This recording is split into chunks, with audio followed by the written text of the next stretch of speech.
57-yard touchdown run by the magical quarterback, Lamar Jackson. Big Keith Trailer, look at him rumble. Welcome along to Utter Punts. We are your one-stop shop for the NFL. We're made by UK fans of the National Football League. This is not Detroit, man. This is the Super Bowl. Touchdown! No! No! 24-yard attempt. Oh, he hits the upright. It's no good. Derek Johnson, the all-time leading tackler in the history of the Chiefs. And he misses it. That's impossible. The Cardinals have knocked the Vikings out of the playoffs. Right then, lads, I'm still away on my honeymoon. I've shifted from my safari tent and now I'm sipping mimosas on the beach by the Indian Ocean for the next week or so. Again though, producer Bella's got me to record a little bit of an intro because neither of you can be trusted not to spend an eternity discussing the merits of Adidas cleats, whether the Dallas Cowboys cheerleading squad are in fact a more in-tune team than the Dallas Cowboys are, or debating whether J.K. Dobbins is a better running back than Saquon Barkley. Don't argue, Daniel, he isn't. That's final. He's a future Hall of Famer. I'm here then to keep you on the straight and narrow. First up, it's time for you to tell us the thing that's caught your eye in the NFL this week.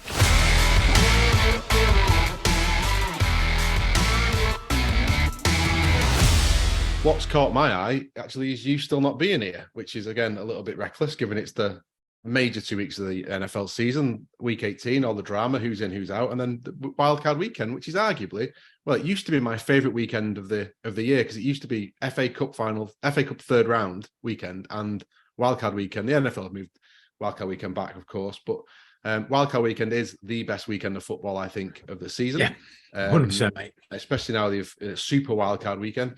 So, Dave, what's caught your eye? And I'll go after you. Well, it's been an interesting week. I think the first thing that caught my eye was, of course, Man Campbell's Lions stepping up to end the season for the Green Bay Packers, as previously predicted by us. Although I must admit, I had hedged my bet somewhat with the Packers this year, having picked them for the Super Bowl right at the start of the season, just so if you didn't win, I could claim that you're the biggest underachiever in the NFL. The other team that I picked, I've also teed up for that honour. Dan Ravens, right? But like it's such a crying shame to see Aaron Rodgers' career potentially end on that interception. I am not kidding there. I think Aaron Rodgers could play for another year or two. I think this year they had an awful lot of injuries on their O-line. They shuffled, but they still came together down the stretch. And the Lions are actually a good team this year. It's not surprising that they basically split it. The Lions have actually swept them, haven't they? Yeah, I did want to make that point. But the Lions are a good team this year. And the Packers fell short, but it was a very, very heroic attempt. And I'm glad they're not going to be there. It's led to the Minnesota Vikings facing the Giants in the first round of the playoffs, and probably will lead to me having to eat my words when I claim that the Giants wouldn't be very good this year, and they're probably going to be the ones who knock the Vikings out of the tournament. I was also had my eye caught by the Pittsburgh Steelers finishing with a winning record. And as always, when I mention the Steelers, Dan, right over to you, dude. Who cares? Goodbye. Goodbye. Sweet dreams, sweet Pittsburgh. See you next year.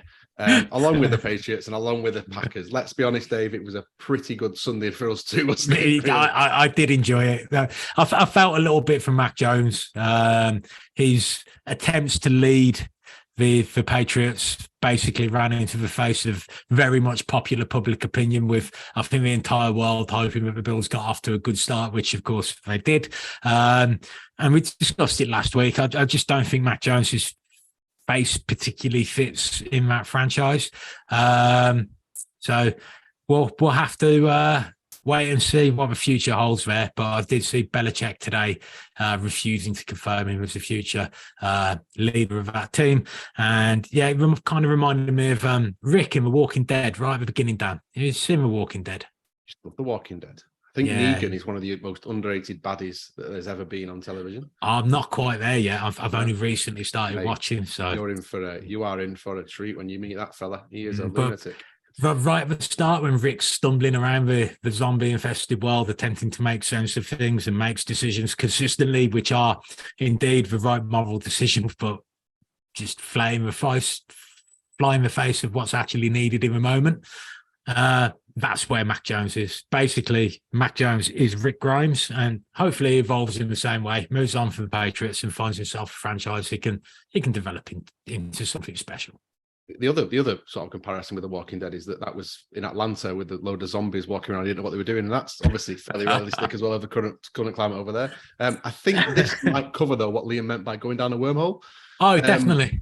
So I think we've done that really well. Cheers, a couple mate. of things for me caught my eyes in mentioning he's all right comparing his superstar running back that they wanted to trade at the start of the season to our second best running back on our team. Well, yeah, I agree. Probably Saquon's probably better than J.K. Dobbins, but he's probably not better than Lamar Jackson, let's be honest. The other thing for me was the situation over in LA with the Rams. I'm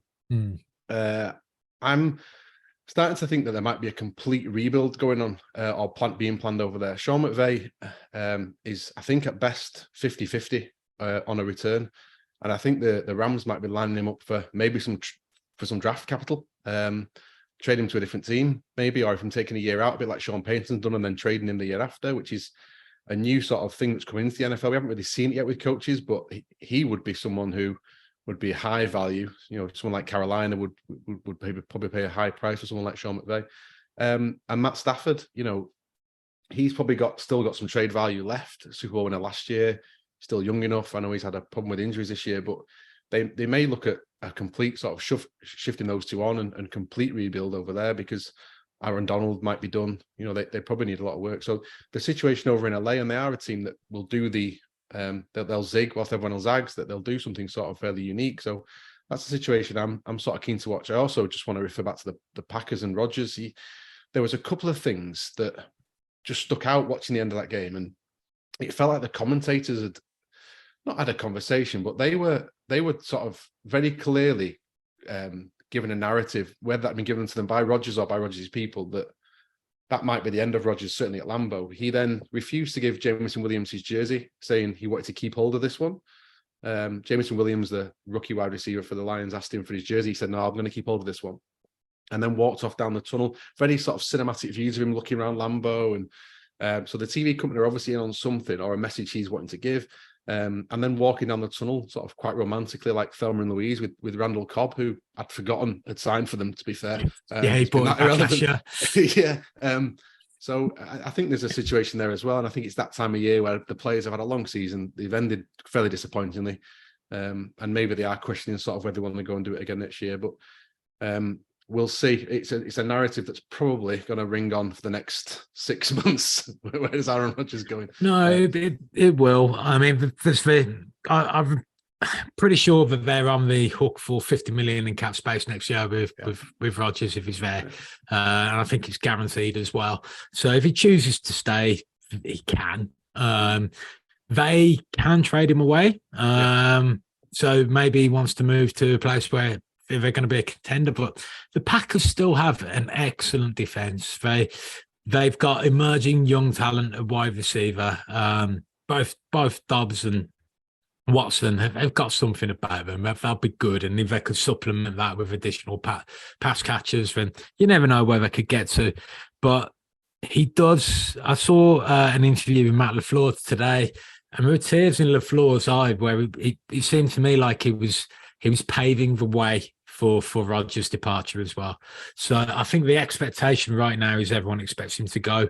And I think, largely it might have been his last trip out on Lambeau Field for the Packers. I think McVay's more likely to move into TV than to be traded to another team. They offered him a very lucrative deal last year. And, it's not exactly, it wouldn't be the first time that a guy decided to go into the media for a while before maybe re-emerging, and he's still only 34. So I can see, maybe even 33, I could be wrong on that. So I can see that changing in the future after he does a few years in the media.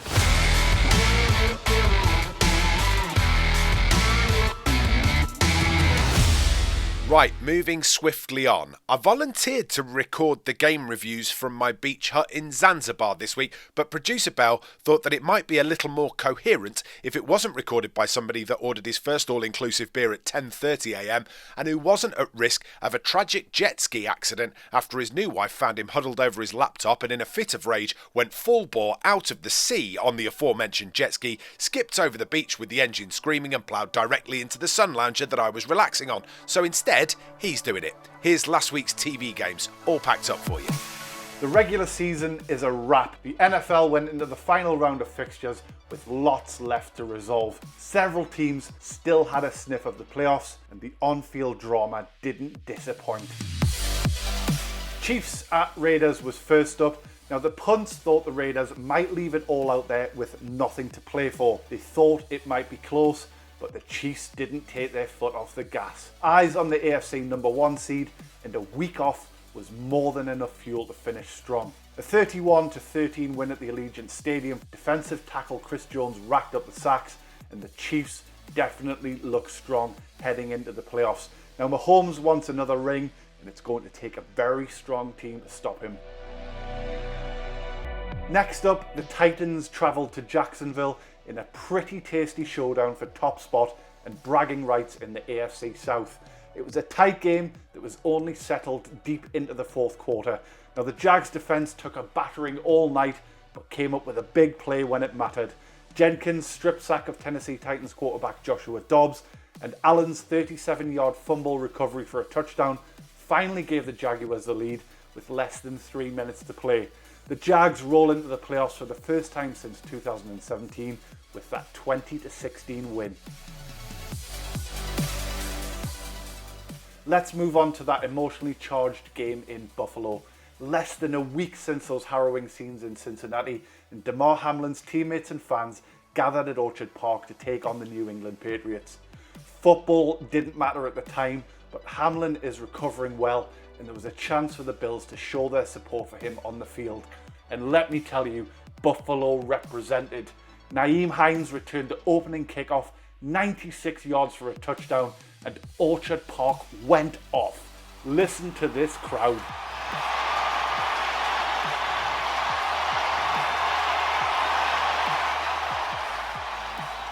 And the best thing about it all, Damar himself tweeted from hospital, OMFG. All the best with your recovery. Now, the Bills ran out 35-23 winners, and with it ended the Betamax Patriots' outside chance of making the playoffs. The Bills will host their divisional rivals, the Dolphins, in the wildcard round next Sunday. Giants versus Eagles. Now, both teams already had postseason involvement in the bag. The difference was the Eagles still had the number 1 seed to play for, whereas the Giants couldn't change their spot. That led to them resting the bulk of their starting lineup, and Dan called it spot on. Eagles win because they need to, but the Giants would keep it pretty tight. That's exactly how it played out. 22-16 is how it finished. The big story, however, was the return of Jalen Hurts. He threw for 229 yards, but his fitness probably the biggest thing to take from this game. The Eagles rebounded from 2 straight losses to clinch the NFC East, the top spot in the conference, and home field throughout the playoffs. The team also gets a bye. Hurts is back, he'll get more rest, and he'll be hard pushed to find a stronger Super Bowl prospect than Philly. Our final game, and the Detroit Lions visit to Green Bay. Now, this could have been really spicy, but results in other games took away a little bit of the drama. The Lions were denied a chance of the playoffs before kickoff because of Seattle's win over the Rams. However, Green Bay had everything to play for. A win, and Aaron Rodgers would get another chance to shine in the playoffs. Dan, as we know, doesn't believe in momentum, but Green Bay had been on a 4-game winning roll. That ground to a halt when it mattered. Rodgers was intercepted by Kirby Joseph on what might have been the final pass of the future Hall of Famer's career. Green Bay losing 20-16. Now, although he is under contract for next season, the 39-year-old Rodgers has said he doesn't know whether he will continue playing. Now, that wraps it up for you. The regular season has concluded. The Punts get to dive right into the playoffs. Just on the back of that review, I think just want to say again about Damar Hamlin. Looks like we're sort of trending in the right direction. I think he's been released from hospital today as we record on a Tuesday. But the fact that he was tweeting out to his team on Sunday night, and the fact that the doctors are sort of seem very happy with him, I think it's really good news. Great news for the Bills and great news for the NFL. Indeed.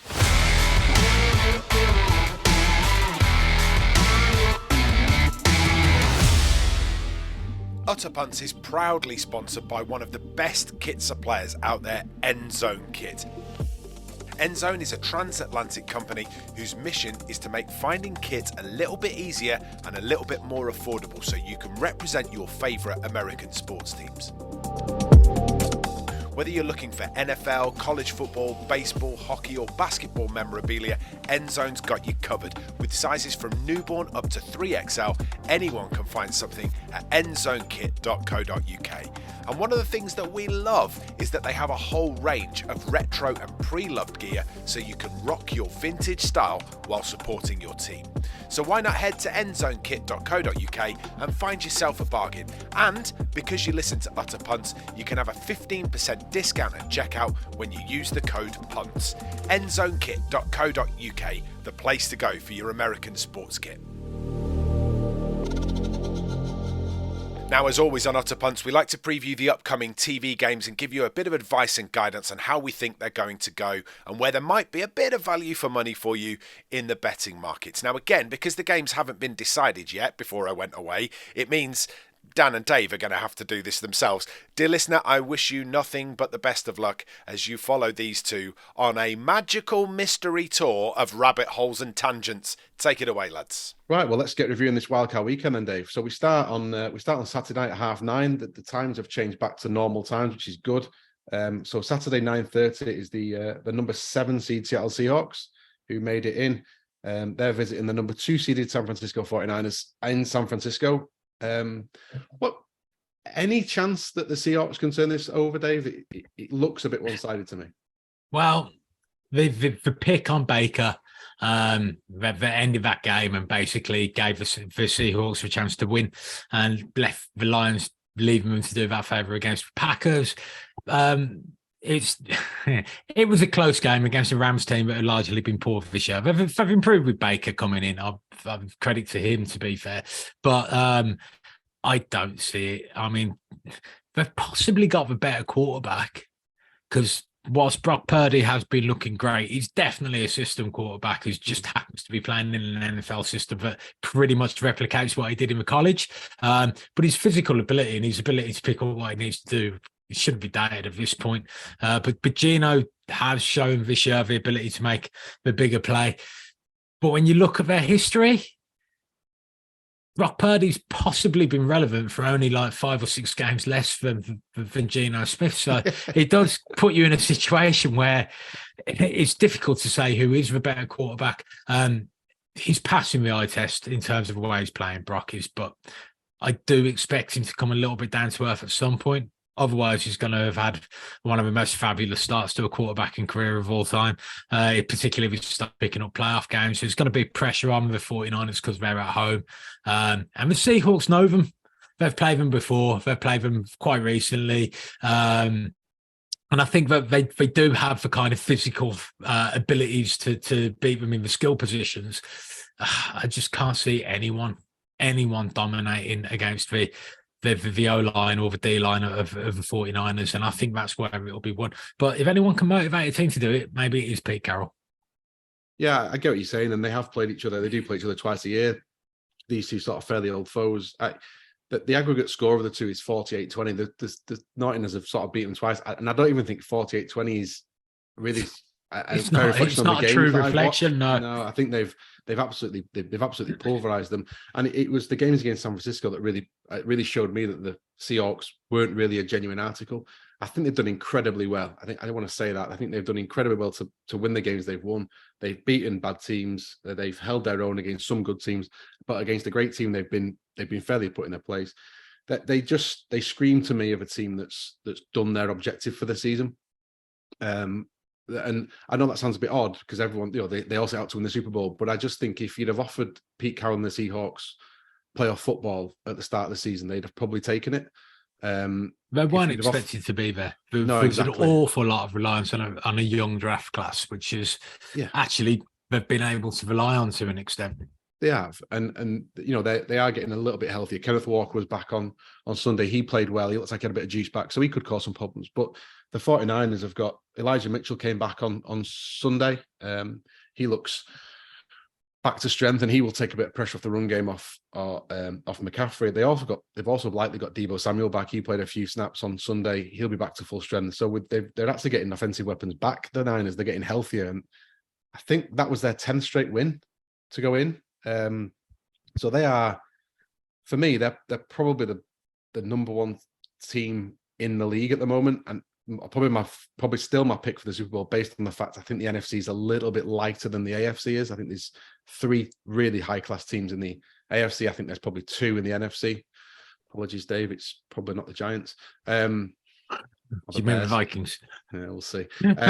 So for me, I don't really get involved too much with, from a betting point of view, with handicaps and points in a playoff game, because the games always tend to be a little bit crazy towards the end. Teams will throw everything at him. So a handicap that you think's in hand could easily be a pick six or a return, and teams tend to shut down. So if the Niners get up in this game, they will shut down, ready to play next week. So I tend to stay away from bets like that. I would just look at maybe just picking the 49ers in this game. I think they're an absolute shoo-in. I can't think of a safer pick, although he says that with some trepidation, than this all year, really. They beat them twice. I can't see any reason why they won't beat them again. So for me, it's the 49ers at home, fairly boring, and I look forward to them hosting likely Dallas or the Bucks next weekend. So the only possible reason for me to pick the Seahawks, don't do it. Just don't. The only possible reason is the fact that it is traditionally incredibly hard to beat a team 3 times in the same season. Like in the past, there has been, I recall hearing it was just an anomaly where teams have swept teams in the playoffs and somehow have still stumbled together to meet. It would often go the other way. Yeah, I don't think that's good enough rationale to back the Seahawks, although it's an interesting test of that theory. So I am going to go with the 49ers, but I will be very, very happy indeed if the Seahawks beat them, because I want the 49ers gone as soon as possible. I bet you do. Okay, moving on then. Saturday night, early Sunday morning, 1:15 kickoff is what I would class as the dark horse Chargers against the Jags. They're playing in Jacksonville. Obviously, the 5th seed Chargers against the 4th seed Jags. For me, the Chargers went from out of the playoffs to very much in them very quietly. It felt like they'd hit a lot of injuries and they'd gone off the radar a little bit, and everyone had sort of given up on them even getting in. And all of a sudden, they're the 5 seed, and they've won, I think, 4 or 5 straight. Obviously, they lost on Sunday, but at that point, they were already sort of fixing their seed, and I think they pulled some players out. They didn't, you know. I watched it. Did they play? It was astounding. They played. They played their starting quarterback Herbert until they were 11 points down. Then they pulled him, and then they made it closer. Yeah. But they couldn't shift the ball with Herbert in. It was strange. I think it was almost like the team seemed to be questioning why the starters were still out there in such a meaningless game. But for whatever reason, they kept them out there.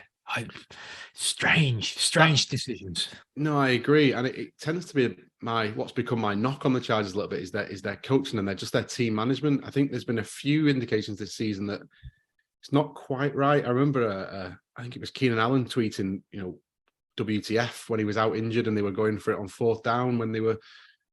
There's just something about that team that tells me it's not quite harmonious. I don't think they've quite got the belief in the coach they need. On the complete contrast to that, the Jaguars are very much with Doug Peterson. They're very much behind their quarterback. They're very much behind their team. I don't think the Jags are as good as the Chargers. I was quite high on the Chargers coming into the season. Wasn't too impressed with the start. Wasn't too impressed with the coaching, but the way they finished, they starting to look like the team I thought they might have been at the start of the season. A team that might have pushed the Chiefs a bit further in the AFC West. The point line on this is 0, so there's the bookies can't really split them. Joey Bosa looks like he might be back for the Chargers as well. I think he played some snaps on Sunday and then came out and rested. So they're getting a bit fresher. I think they definitely rested. He's got Khalil Mack on the other edge as well, right? Yeah, so Mack, Bosa, James. So you can start looking at their team and understanding why we thought so highly of them at the beginning and why they were dismissed out of hand with the injuries. Because as soon as they lost the other bookend, if you like, they did struggle. But I remember thinking they had a worse record than they did, and you pointed out to me how good their record was earlier this season. Yeah. So they have stumbled in there, but I'll be honest with you, I'm leaning that direction myself. I just think that with such good pass rush, it's going to be a real test for Lawrence. And because it's going to be I mean, Khalil Mack at his best, great. If you can't double team him because you've got Bosa, good luck. I wouldn't want to be playing the Chargers in these playoffs. And yeah, if you lean in that direction, I'm 100% with you. I think the Jags are a good side. I think they are well coached, but right at the beginning of this season, there was a reason we thought so highly of the Chargers, and they appear to be at a point now where they're hitting their stride right at the time of the playoffs. It's entirely possible that Herbert's played through his injuries. I think that it would actually surprise me if Jacksonville beat the Chargers, is the way I'd phrase it. Not impossible. I think surprising. I think at home you'd have to give them a chance, Jacksonville. But I wasn't overly impressed with them against the Titans on Saturday. No. I thought the Titans would turn up and play a good game. They did, and actually, I think to be fair, they were fairly unlucky. I think the call of the fumble. The fumble. I'd have been very upset if that had been given against. That hand was clearly coming forward, clearly still have a ball in a two-finger and thumb grip, clearly changed the trajectory of the ball, and yet it took them 2 seconds to review that and decide it was a fumble. Yeah, and I would have felt very hard done by. I did. I felt a bit hard done by on half of the Titans. I don't particularly like them. I think it was that bad a call, and it just didn't look right. When they slowed it, it didn't look right in real time. It didn't look right when they slowed it down. So I think the Jags were a little bit lucky to be there. Although fair play to them, the weeks leading up to that, I think they did play very, very well. And I've been impressed with them. But there's just something about this Chargers team. It looks like they might have Rashawn Slater back, if not on Saturday or Sunday, certainly for next week. Who's there? Definitely their all-pro left tackle. Yeah, he's an outstanding player. Now I don't know how fit he'll be, but pretty sure they wouldn't be playing him if he was any risk really. But even if you get some snaps out of him, he makes that offensive line tick. Their defensive line looks better with Bosa and Mack both healthy. Austin Eckler is we jibed Liam for picking him second overall in the draft, but fair play, he's had a monster. He's had a fantastic year, hasn't he? Yeah. Fair play to him. So I am leaning that way. I think the Chargers are the team that can upset the apple cart in the AFC. I think they're the team that can do what the Bengals did last year and just outscore some teams, I think, because if they get going with Allen and Williams, I think they're a team that can score a lot of points, and I think they're a team that can play well on defense, and I think that balance, they can run the ball. I mean, what more do you want? What more I'd want probably is some better coaching. So I think when it comes down to it, they will end up blowing a game. They will charge in a game, but I don't think it'll be this week. And for me, it's the Chargers. Dave, are you on board? The Chargers I'm completely on board. Yeah. Very much so. Dangerous when we agree on these things. There we go. So that's Saturday done. We'll know a couple of teams in the playoffs by then. We move to Sunday at 6:00. It's hard to get excited about this game at the moment without knowing who the quarterback is for Miami, but we've got there's number 7 seed Miami Dolphins at the number 2 seed Buffalo Bills in Buffalo. A highly charged atmosphere on Sunday against the Pats. I think they'll be glad to see the back of the Pats, to be fair. That game seemed to go on for about 12 hours. And at no point did the Pats like they were going to win, yet it always seemed to be quite close until you look at the final score and they've thumped them. But there was some special team scores in that from Buffalo. A couple two returns, and there was a pick six as well, wasn't there? Or a fumble recovery for touchdown. So, but who's playing quarterback for Miami, Dave? It's got to be Teddy, hasn't it? Good Lord. I hope it's Teddy. Mate, if anyone deserves somehow fluking their way to a Super Bowl, it's Teddy Bridgewater. I don't really. I mean, when what you're doing is doing what you've been told to do, which is learn how to make sure that you can throw the ball deep, and your leg falls off while you're doing it, I'm figuring karma should come back around at some point and give you a favour back. The other day, he got himself knocked out trying to start with pick six, which you predicted. Much to my amusement. It's not my fault. Mate, genuinely, though, before the game, because you said that, I had money on that happening because I thought if it's going to happen, gives Dan a nice win on the podcast. It gives me some financial recompense for it. That's not a bad tip to those listening. If you pick up on the thing that could happen that one of us would find incredibly annoying, it often does come through, and it's often against the odds as well. So yeah, it's I'd like Teddy to do something, but it's very unlikely. Regardless if it's Teddy or Skylar Thompson, I think the other one is. I can't see Tua making it back. I just don't think it would be worth the risk. If he did come back now and had a fourth concussion this year, it could be the end of him. At least if you give him the off season to recover, maybe do some testing around a better helmet for him, one that doesn't add weight to the impact of his fall. Maybe I don't know. I know these are all league commissioned helmets, but it does strike me that they're often designed to absorb impact, but not really considering how much of a whiplash effect a helmet that large potentially has on the neck, which is something that I'd like to see a little bit more research into, because it does strike me that many of the concussions we see now are from players hitting the back of their head on the floor, and in the past they'd just tucked their chin and there wouldn't have been the impact. So is it the helmet that's stopping them from tucking their chin? Is the weight of it literally lifting their chin away from the safe place? Because that's not how you avoid a concussion. If you want to avoid a concussion, if you're a high impact performer, whatever it may be, stuntman, a wrestler, a boxer, you're taught tuck your chin to protect your brain from the impact. And if the helmet with the chin strap on it is proving to lift that chin up and causing that whiplash effect, the NFL needs to be a little bit smarter about what they're doing when it comes to player safety. I think you're right, and I think you. When there's a specific player having a specific issue, why aren't we looking at the video of the study of that particular player? Because it may be that, there's certain other players in the league that act in a certain way or react in a certain way to being hit. It may be something to do with his mechanics of when he's falling down. It may be a natural instinct. But there's something going on with Tua, isn't there? That it can't be that consistent that nobody else is having that and he is. So there's clearly something different, and things like that. I would hope that they're looking into. We'll sort of see.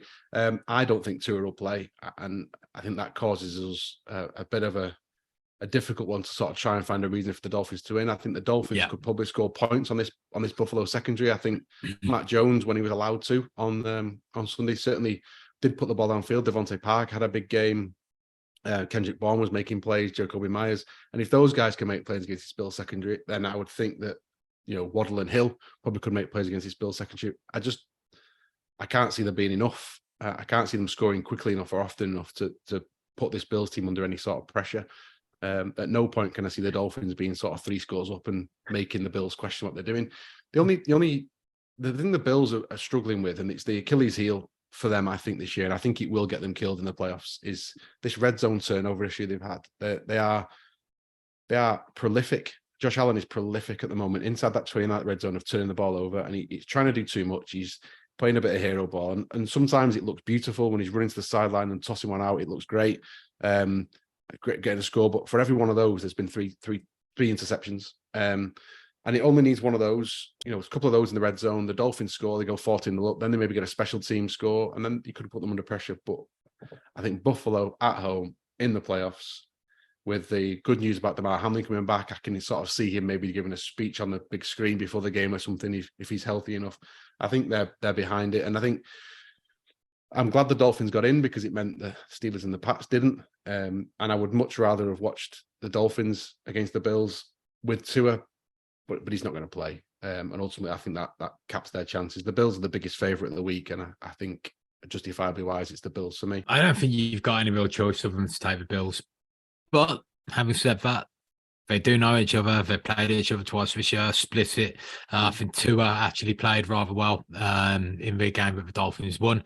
They also fried the Bills on the sideline there. But what is interesting is the teams that have been stopping the Dolphins' attack recently have kind of been doing it the same way. They've been jamming receivers at the line of scrimmage, going very physical. When the Dolphins played against the Bills, the second game this season, that isn't what happened. The Bills just played their normal defense, and there was some success for the Dolphins as well. But so it's almost as though the Bills don't really adjust to what they're facing now. If that's the case, and this is the silver lining, because logic does dictate you should be picking the Bills. But if McDaniels is as smart as we think he is, as the credit we gave him at the start of the year, knowing full well how much work he'd done with Shanahan, wasn't it? Yeah, it was Shanahan. Yeah. It was Carl Shanahan's disciple. If anyone can game plan to get points on the board in this game and have enough insanity, self-confidence, whatever you want to call it, he asked himself this season on the sideline whether or not he's crazy if having called 11 passing plays in a row. It's McDaniels. So I wouldn't have him completely out. Did you hear what he said to Robert Saleh at the end of the game when they've met at the centre of the pitch? You know, we're talking about this guy's a bit of a character and he's out there. I really like him. You know, he said to Robert Saleh, obviously Saleh was the defensive coach at San Francisco and he was one of the offensive staff. And he hugged Saleh and said, "Don't worry, next year you'll be 6 and I'll be 9." Or the other way around. That a little cuddle.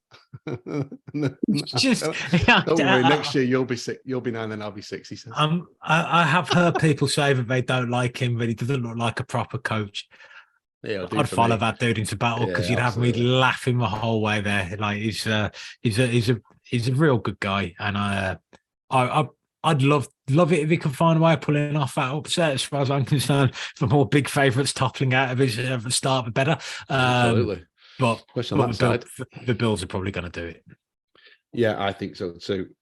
Following that, then, Dave, following the Bills going through, 9:30 Sunday, no pressure. Your Vikings, Liam's Giants.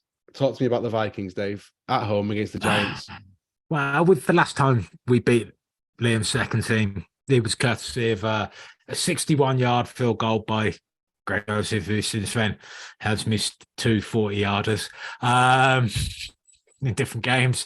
Worryingly, the Vikings with kicker issues going into the playoffs. Just listen to the opening credits. All I can say is this is the ultimate test of whether or not I'm right about Kevin O'Connell actually being ahead of his time and thinking things through the right way.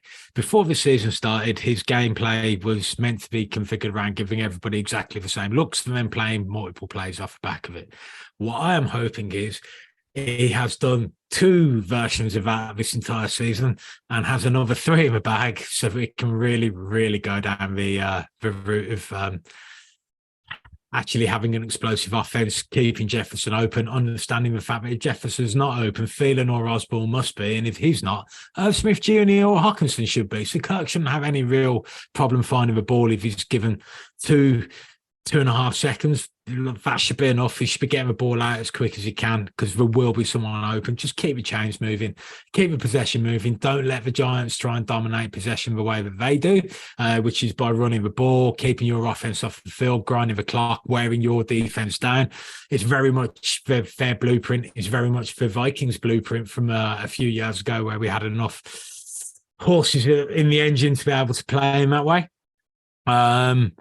So I expect us to beat the Giants. If you told me that we ended up playing the Giants in wildcard weekend before the season started, I would have been glad of that. But then I also wouldn't have expected Saquon Barkley to have bounced back with the league season that he's had. I also think Jones is a very adequate quarterback who can potentially evolve into something bigger than that. And I like Brian DeBall. So, but we better beat them because he'll never let me hear the end of it. And we're expected to win. They're not. I'm going to go with the Vikings. So what you're saying but I hate the fact that so what you're saying is it's prime time and you're expected to win and it's on the telly and you played a team with a good pass rush. Oh, and it's a Sunday as well, right? It's a Sunday, Dave. It could it be dangerous? I think, down to our first string centre, backup right tackle. Our rookie guard is giving up more pressures this year than a combination of other teams' entire O lines. Yeah. You have got Justin Jefferson. So let's be JJ. real here. And I think we've spoken about it a couple of times. Sort of KJ Osborne's rise into the wide receiver 2 slot has become very good. I think his connection with Kirk has been very good. I think he should have some more space against this Giants defense. The Giants, I think they rose surprisingly. I don't think we expected at the start they did. Then they wobbled, which we kind of expected because I think they regressed back to the mean of what they were. But actually, they finished the season really, really well. They finished the season playing really, really well. And even their backups on Sunday played and fought and grafted really, really well against the Eagles and kept that much closer than most people expected. But I think the playoffs comes down to finesse. I don't think you can muff and stick the ball up your jumper in a playoff game and hope the clock runs quicker. I think there's a limit to a certain team. I think Seattle are the same as the Giants. I think well done. I think well done for Dable. Great for him. Great start for him at that franchise. Hopefully they'll have the patience and stick with him because they might not make the playoffs every year, but you can see that's trending in the right direction. Fair play to them. But the Vikings have just got star power for me. Far too much star power for this Giants team. And I think there are bigger challenges to come for the Vikings, certainly. I think I predicted the 49ers knocking them out about 6 months ago. Yeah, you did. Trending in that direction. But this week, I think the Vikings will win. I think they will win fairly comfortably. The handicap's only 3, which I think is quite sneaky. The Giants do play teams close, but I think... they played us to 3 points last time. So the bookies have got a direct reference point, and we've got a bit weaker since then. So I just think that I know what you're saying. I just think that having seen what the Giants did to you, I don't think they can do that twice. Or they shouldn't do. You should now have learned what they did and ways to overcome it. So I think, I don't think the Giants can be better than they played against you, but I think you can be better than you played against them. They did play very well against us. No doubt about that. And if you beat them by 3 points that time, I would think you'd beat them by more this time. I don't think it'll be as high scoring as the other game was. I think was it 26-23? Yeah. Something like that, wasn't it? It was right in that ballpark. I think that's actually on the money, but I could be slightly wrong. Yeah, I can see you maybe getting 24, but I can 27, 24. I can't remember. Yeah, I like this at sort of like a 24-13, fairly obvious result early and never changes. So it's the Vikings for me, and it's the Vikings fairly comfortably. Are you backing your own team, Dave, or are you going with Liam? Do you know what? Superstar running back that they wanted to trade start the season? Do you know what, Liam? Just to make sure you can't rub it in if you beat us, so I'm going with the Giants. No, you are soft. You are soft. No, I genuinely. If I'm being honest, I think the Vikings should win. I think the Vikings will win. But say that then. Literally one of those where, yeah, for Vikings, fine, push me into it. I'd rather have hedged. So after you've knocked Liam's team out, the late game on Sunday, I don't know why this is the late game. I wish it was at 6 o'clock because then I could watch it in peace and quiet rather than trying to rush it before I got to work and staying up till 3 a.m. before I got to work on the Monday. But Ravens at Bengals. So stop me if you've seen this before. 3 days ago, I think it'll be a very different game you're going to watch this week. I would like to think so, or I'd hope so. Ravens, fairly big underdogs. They just lost there, and the Bengals are impressive. They've been really impressive the last sort of 2 months, 3 months. They've really put themselves together. They look like, I think we said on a podcast a few months ago that they were the team that had the potential to sort of upset the Bills and Chiefs. The Bills and Chiefs were sort of clear at the 1 and 2, and we sort of intimated that the Bengals on their day are the team that could beat both of those teams. And there's not many teams that you would say that about. And I think the Bengals are. For the Ravens, it's really a case of who plays. They rested their starters, a lot of their starters on Sunday against the Bengals. The backups played very well. They kept the game fairly respectable.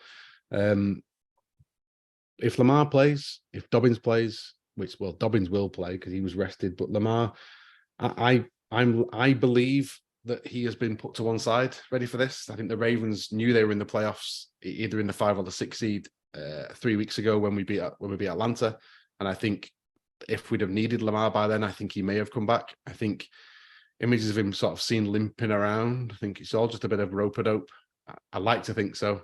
For me, Lamar plays, and I think he'll play well. And I think, I genuinely think that if Lamar is even at 90%, if this offensive line plays well with Dobbins and with Edwards and with Mark Andrews, I think the Ravens can beat the Bengals on Sunday. I think their defense will keep them in it. And the defense was built to stop the Bengals. I said that in the preseason podcast we did. Marcus Williams, Kyle Hamilton, Marcus Peters, these players were all sort of supported to stop this Bengals team and this high-powered offense because they were embarrassing last year against the Ravens. They absolutely torched us twice. They didn't. You signed Roquan up to $100 million a year deal extension. Just announced today. He's just signed a £100 million 5-year extension. Yeah, so he's made a massive impact since he's come in. 60 million guaranteed, 45 million fully guaranteed. Easy. So we have got some money, Lamar. Don't worry, it's coming. Maybe win a playoff game. That's what I was thinking. I was it's about Lamar's extension money going on Roquan. But go and win as a playoff game. Come back, go and win a playoff game, beat the Bengals, and I think your contracts will be there waiting for at the end of the season, regardless of what happens. So I love these two quarterbacks. Yeah, me too. I love Lamar. My issue with Lamar is purely logic tells me that you can't keep running and stay fit and healthy. Whenever you see a quarterback who runs too much, they end up breaking down sooner than they should. Cam, Michael Vick, when you're absorbing hits, it shortens your career, which for me should basically dictate, because he is a very effective, very good quarterback. I think a fair deal would be a 4-year deal, most of it guaranteed in terms of injuries, but front-loaded. Something along those lines, maybe not your 5-year, big escalation, but just based on the reality of the situation, I think that would be fair for both. But I would be moving it towards a more fully guaranteed contract than probably the Ravens want to. I'd just be shortening the lifespan of it. So if it did come back to burn you, it would be a short-term burn, but you'd be paying Lamar both what he deserves and what he can earn for you. I think if he plays, you've got every chance. You are my pick, my last remaining pick for the Super Bowl now that the Packers massively underachieved with all the star power that they had. You need to get through this game. I think if you go on the road and beat the Bengals, that's going to give you a massive shot in the arm. Like, the confidence will be sky high. And I can see the Ravens kicking on to go on to lose to the Vikings in the final bit. But did I sneak that through? I think I did. Good. But I think it's just going to be a great game. I wish I had Monday off so I could watch it live. I'll probably end up getting up early to catch it and try and avoid the results. But I'm gutted I can't watch it live. I really am. I might try the whole take a nap early if it wasn't for the fact that my own team are playing. So it should be, for me, probably the biggest wildcard game of the weekend, because I think it's two teams that are going to go in there swinging haymakers. I like to think you're correct when Lamar plays. If he doesn't, I think you will struggle to get enough points on the board to match up with their totals. But I've got every faith that you can go and punch him in the face, and then in the words of many an NFL great, we'll see who wants to get punched again.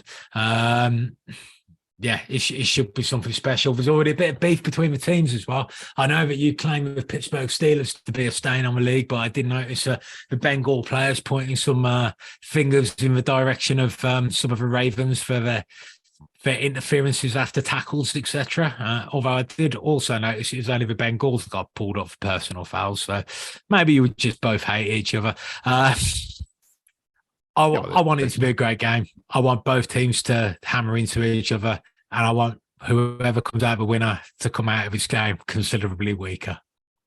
Yeah, I think you're right. It's good. It's good analysis, other than the fact that they are a dirty team. The Chargers and Jags and this game, I think, are the two that are the closest. I think they're the two closest. But I do think this game has got a potential Super Bowl team in it, whichever one wins. The only issue that the Ravens would have is even if they beat the Bengals, they're then going to have to beat the Chiefs, and then they'd have to play the Bills. So the Ravens are, and probably then the 49ers. So the Ravens, to win the Super Bowl, which I don't think they have got the longevity to do, would have to beat basically the best 4 teams in the league on the road to do that. But I think it starts Sunday, and I think it starts Sunday night, and I think they can beat the Bengals if Lamar plays. I think 6.5 points is too many.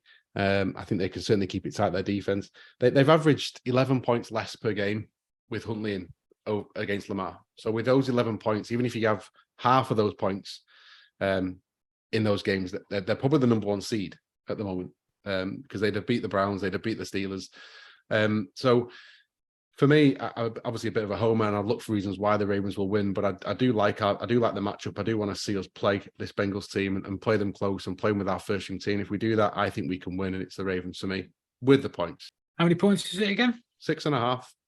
I'll take Ravens points. I think if the Bengals do, it will be closer than that. Last game of the week, Monday Night Football. So this was a new thing for Super Wildcard Weekend last year, as they brought in Monday Night Football. I think it's a nice addition. I think they're a bit unfortunate to have to on a short week to play next weekend if they win, but I don't think the Cowboys have to worry about that. So it's the number 5 Cowboys against the number 4 Bucks. The Bucks sneaked in somehow against all those mighty AFC South teams, the Panthers and the Falcons and the Saints, who are all gash. And they're sat there. So you've got Tom Brady playing at home in a playoff game. Tom Brady, who's never had a losing season ever until this year. And still qualified for the playoffs. And he's still made the playoffs. Yeah. And won the division. And I think he's got a pretty good playoff record. On the other side, you've got Dak, who leads the league in interceptions this year, and he's missed 5 games. So he's having a bit of a shower. I like the Bucks here. I've been a bit down on Dallas all year. I don't rate them as a top echelon team. I think they'll beat a really bad team. I think they'll beat an average team. I think they can bully a team. But I don't bully the Vikings. Well, anyone can bully the Vikings. Yeah, the Lions bullied the Vikings. I remember you saying earlier, this podcast for the playoffs are a finesse time. We'll be fine. We might not have any toughness, but we've got a lot of finesse. Yeah, exactly. Yeah. When you play someone that's actually put some boots on, you're going to struggle. But I don't think you'll struggle against the Giants. For me, I think sort of on the train of thought that whoever won the AFC South was going to host the game. It just seems very sporty that they will then go and win a game against one of these higher touted teams, and they'll just host a game and win. The fact that it's the Bucks, and the fact that they can really put Dallas under pressure up front, I think they can shut down the Dallas run game to start with. And Mike Evans didn't play, did he, on Sunday? He pulled him out early, and Mike Evans didn't play, and then they pulled Brady at halftime. Brady was fuming. I don't know if you saw, he was raging that they pulled him because I don't think he wanted a losing record. So I think he was absolutely frustrated. I think they were only a few points down when they pulled him out of the game. The Dallas haven't played well, I don't think, the last few weeks. I know they beat the Eagles, but that was Gardner Minshew. I think they got pushed close against Davis Mills and the Texans, who at the time were trying to lose, although we'll come to that in a bit. They've thrown away the number 1 seed. I do feel that yeah. Are you going there for your? Are you? Awesome. I mean, it's going to be close. Yeah, we might have a slightly different view. Off. Yeah, no. We might. Yeah, we might have a punt off around that particular area. Just for anyone who is listening, we're not going anywhere near any Pittsburgh Steelers celebrations this week because we're not sure what was intended by that, and so we're not going to comment. No, I've been talked down. So Gardner Minshew, Trevor Lawrence, they lost to, they beat Davis Mills. I'm not really buying them, Dallas, at all. And it was Josh Dobbs was the other quarterback they've played in the last few weeks. I'm not buying them. I don't think they're as good as they were a few weeks ago. Their offense seems to have been a bit stifled. Dak is making mistakes. I think he's trying to do a bit too much. I think it's because they've only got one wide receiver that they're struggling. Why they let Amari Cooper go is still beyond me, and haven't really replaced him. Although T.Y. Hilton is making the odd play, but he's not Amari Cooper. And their tight end Schultz is playing well. But again, I think the Bucks, their linebacking core is still very top class. I think muscle memory will kick in with the Bucks here, and I think they'll go into championship mode. And I can see them shutting the Dallas Cowboys down. They did beat them at the first game of the season, 23, I think it was. And the they Bucks very much shut down the Cowboys that day. And I can just see that happening again and it being very close. And I can see this being maybe like an 18-14 game where nothing really happens, but the Bucks win it. And I'll take the Bucks at home. Dave? I fully understand that. I respect it. What I would say is this: I want the Cowboys to win because I don't think they're going to do much further than that.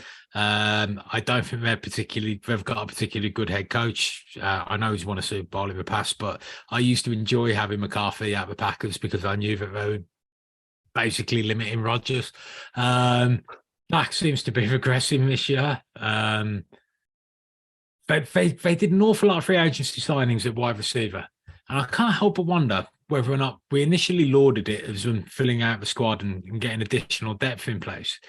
But maybe it's changed the chemistry there. They just don't seem to be putting as many points on the board, even though T.Y. Hilton, he seems to be playing okay. He nearly came down with another big one the other day when Dak was trying to fight back against the Commanders. But what's the name of a quarterback who beat them for the Washington Commanders this year? Sam Howell. It is Sam Howell. Remember a quarterback taken the sleeping giant at the start of the season. Remember saying sleeping rookies. Remember we picked him up as a sleeping rookie. Yeah. So this year, before the season started, we spoke about Bailey Zapp. He could end up doing something next year. We spoke about Sam Howell. He could end up doing something. We said Pickett would end up starting. He did.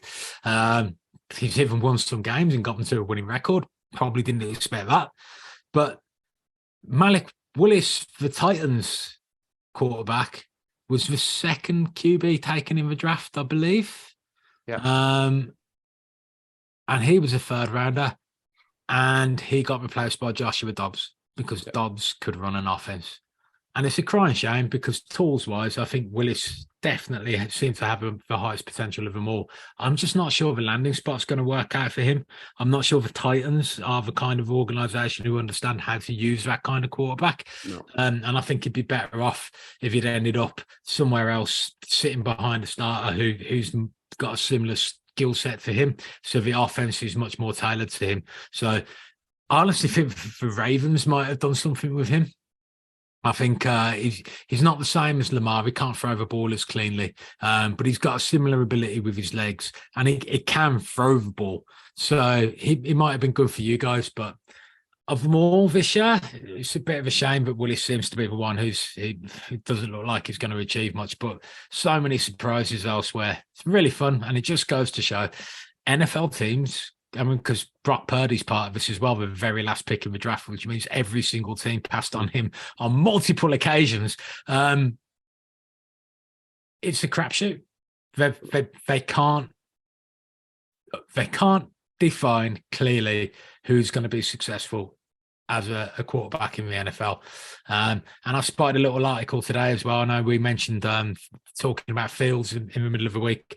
Apparently, it's not completely off the table for the Bears to be taking a quarterback at number one overall. And then what do they do with Fields? So many interesting things happening at the moment.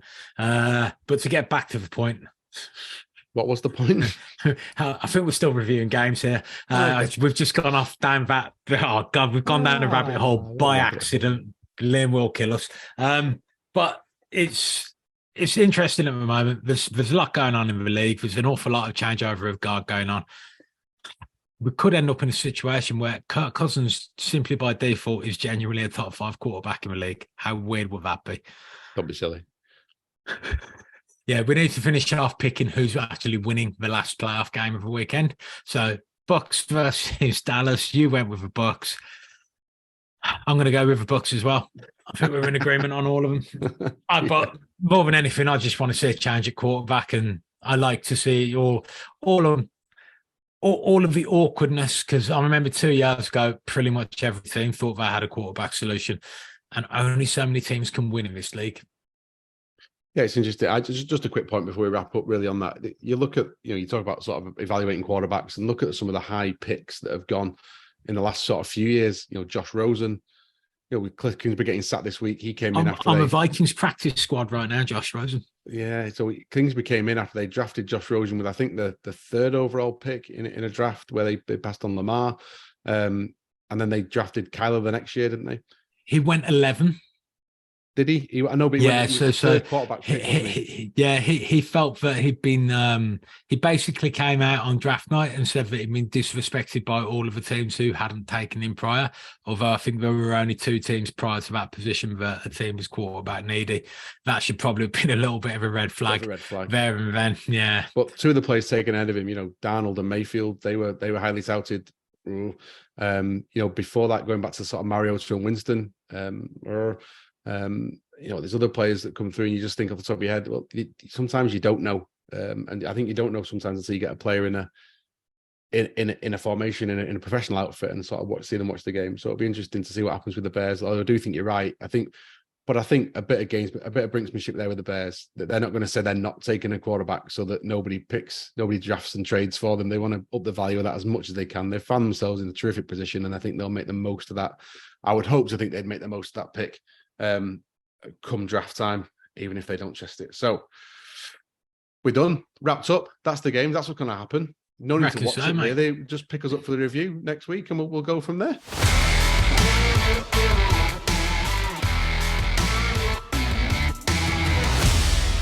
Here at Utter Punts, we're delighted to be partnered with endzonekit.co.uk, one of the best kit suppliers out there. Whatever you're looking for to represent your American sports team, Endzone has got something for you. In sizes from newborn all the way up to 3XL and larger, endzonekit.co.uk can provide gear to fulfill your NFL, NCAA, MLB, NHL and NBA needs.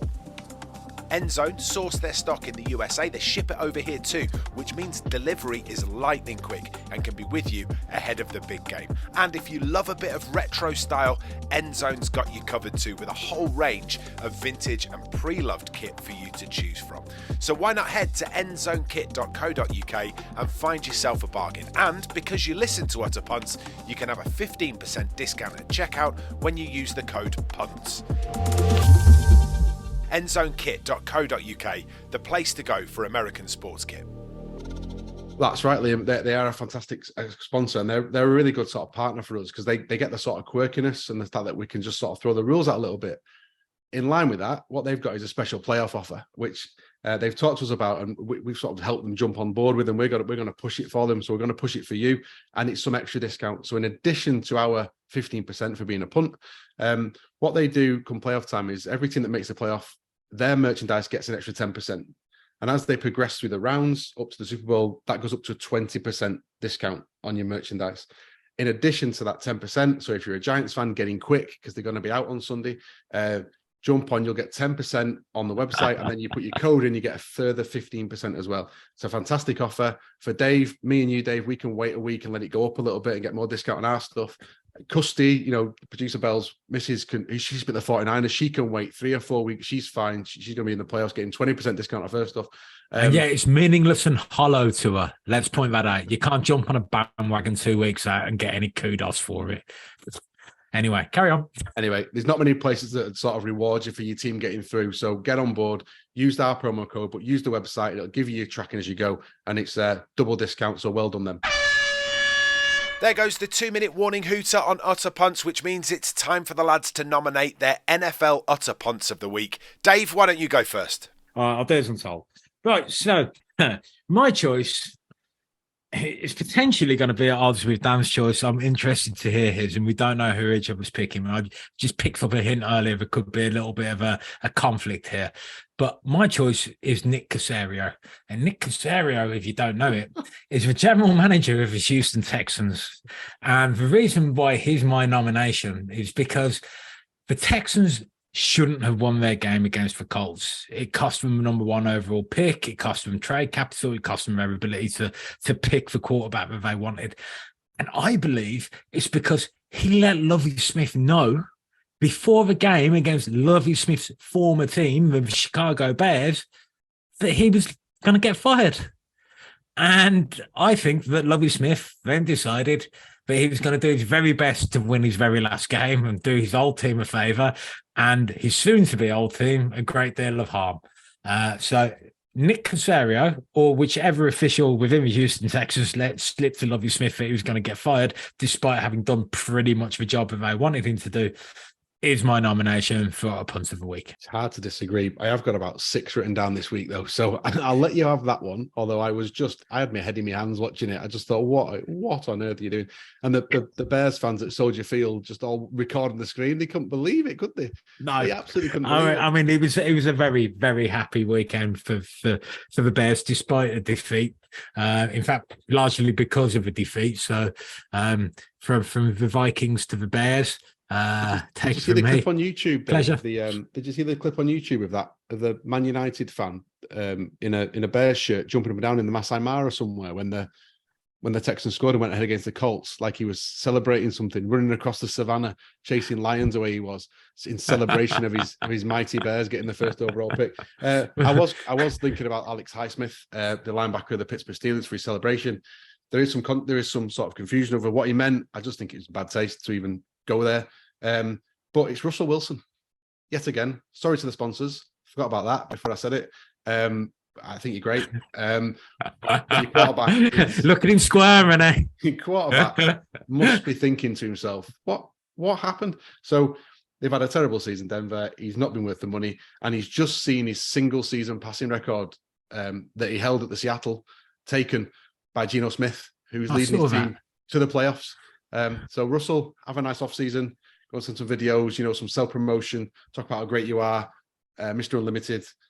Cowboy Broncos Country, let's ride. Let's get it done. Let's get YouTube filled with videos of yourself so you can come back next year in the right mindset that it's all about you and that you can lead this team without a coach. Nobody wants to coach you. They aren't going to attract to anybody because they've all got to deal with you. Yeah, utter punt, Russell Wilson. Season utter punt, week utter punt, day utter punt, bye. I get it. I understand it. I respect it. But just because someone will point this out if we don't. It took Geno an extra game, and the reason for that was Mr. Unlimited was limited to only 16 games in the season. It's still Geno Smith. I mean, I just love the irony of Mr. Unlimited having been limited. Limited by a 16th game. Yeah, like it. That's all we've got time for on Utter Punts this week in association with endzonekit.co.uk. Don't forget, you can get a whole range of American sports kit with a 15% discount if you use the code PUNTS at checkout. Dan, Dave, thank you very much. Dave, really enjoyed that this week. I'll catch you in a week. Aye, pleasure. We'll see you next week on Utter Punts.